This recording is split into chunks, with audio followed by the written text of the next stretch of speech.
June 23rd, 3:52 p.m. A fire starts on Erskine Creek Road at Apollo Way. This picture shows a small column of smoke that would become a massive inferno. Within 15 minutes, it turned from clouds to black.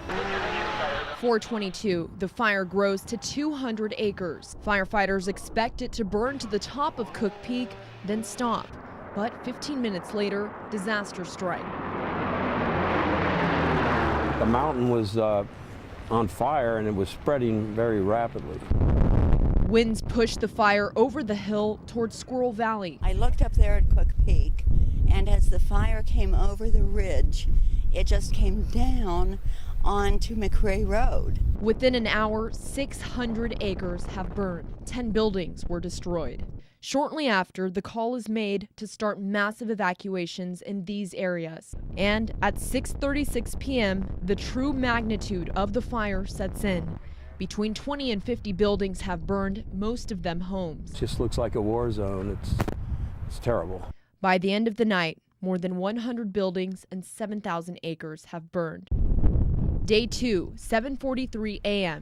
We lost our house in Squirrel Valley. Fire officials estimate 150 buildings have been destroyed. Then, at 10:30 a.m., a tragic discovery. The bodies of 2 people, Byron and Gladys McCaig, are found in Squirrel Valley after officials say they were overcome by smoke while trying to evacuate. Between noon and 1:30, new estimates put the fire at 19,000 acres. At 4 p.m., Governor Jerry Brown declares a state of emergency in Kern County. At the end of the day, more than 35,000 acres are burned. Day 3, the fire finally shows signs of slowing, growing just 2,000 acres. Day 5, more devastation.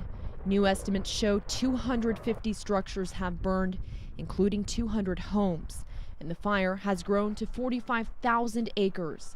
But the fire is also now 40% contained. Some evacuation orders are lifted. Day 6, the fire is now 60% contained. Search and rescue crews finish looking for additional victims, finding none. And a transition center opens up in Lake Isabella to help get people back home.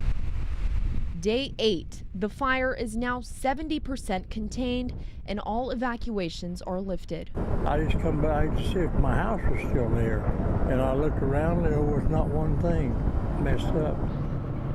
And finally, July 11th, 18 days after starting, the Erskine fire is declared fully contained.